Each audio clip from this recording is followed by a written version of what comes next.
നമുക്ക് കൈകളും കാലുകളും റീജനറേറ്റ് ചെയ്യുവാൻ അഥവാ പുനർജനിപ്പിക്കുവാൻ കഴിഞ്ഞിരുന്നുവെങ്കിലോ? നമ്മുടെ ശരീരത്തിൽ പുനർജനന ശേഷിക്കുള്ള സാധ്യതകൾ കണ്ടെത്തിയാലോ? നഷ്ടപ്പെട്ട അവയവങ്ങൾ തിരിച്ചു വളരുന്ന ഒരു ലോകം സങ്കല്പിച്ചു നോക്കൂ. അങ്ങനെയെങ്കിൽ വൈദ്യശാസ്ത്രത്തിലെ പുരോഗതികൾക്ക് അപകടങ്ങളും പരിക്കുകളും മൂലം അവയവങ്ങൾ നഷ്ടപ്പെട്ടവരെ പൂർണ്ണമായി സുഖപ്പെടുത്തുവാൻ സാധിക്കും. കൃത്രിമ അവയവങ്ങൾ ഉടലെടുക്കും.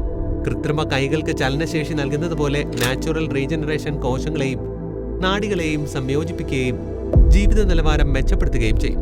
കായിക വിനോദങ്ങളിലും മാറ്റങ്ങൾ വരും. കായിക താരങ്ങൾ പരിക്കിനെ ഭയക്കാതെ മുന്നേറും. മനുഷ്യന്റെ ശേഷികൾക്കും നേട്ടങ്ങൾക്കും അത് പുതിയ മാനങ്ങൾ തന്നെ നൽകും. കൈകാലുകൾ റീജനറേറ്റ് ചെയ്യുവാനുള്ള കഴിവ് ആരോഗ്യ പരിപാലനത്തെയും മനുഷ്യന്റെ പ്രതിരോധ ശേഷിയെയും പുനർനിർവചിക്കും.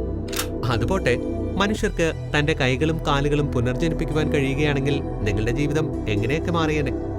നിങ്ങളുടെ അഭിപ്രായങ്ങൾ കമന്റുകളായി പോരട്ടെ. ഇതുപോലുള്ള കൂടുതൽ വാട്ട് ഇഫ് സിനാരിയോസിനായി ഫൈക്കസ് മീഡിയ ഫോളോ ചെയ്ത് ഞങ്ങളോടൊപ്പം കൂടിക്കൂ.